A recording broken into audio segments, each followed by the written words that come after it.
Kattappana Vellayamkudy Saint Jerome's U P സ്കൂളിൽ വിദ്യാരംഗം കലാസാഹിത്യ വേദിയുടെയും വിവിധ ക്ലബ്ബുകളുടെയും ഉദ്ഘാടനം നടന്നു. കട്ടപ്പന എഇഒ കെ യശോധരൻ പരിപാടികളുടെ ഉദ്ഘാടനം നിർവഹിച്ചു.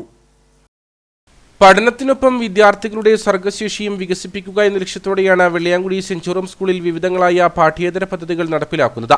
ഇതിന്റെ ഭാഗമായിട്ടാണ് യു പി വിഭാഗത്തിൽ വിദ്യാരംഗം കലാസാഹിത്യ വേദിയുടെയും വിവിധങ്ങളായ ക്ലബ്ബുകളുടെയും ഉദ്ഘാടനം നടത്തിയത്. കട്ടപ്പന എഇഒ കെ യശോധരൻ പരിപാടികളുടെ ഉദ്ഘാടനം നിർവഹിച്ചു.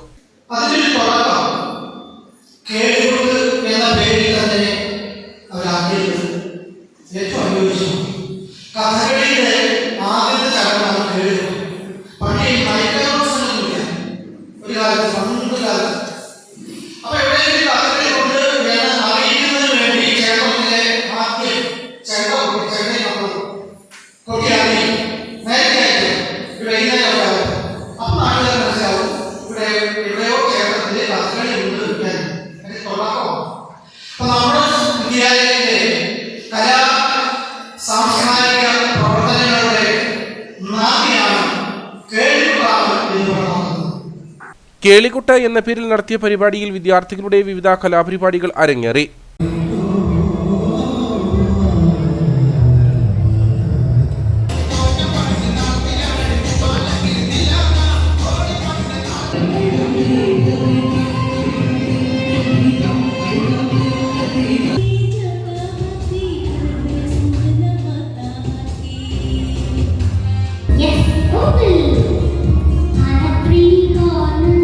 School assistant manager father Jerin Ailumalil, U P school headmaster Binoy Mathew, നഗരസഭാ councillor Beena Sibi, PTA president Benny Joseph, MBTA president Neenu Radhakrishnan, staff secretary Dona Joseph തുടങ്ങിയവർ സംസാരിച്ചു.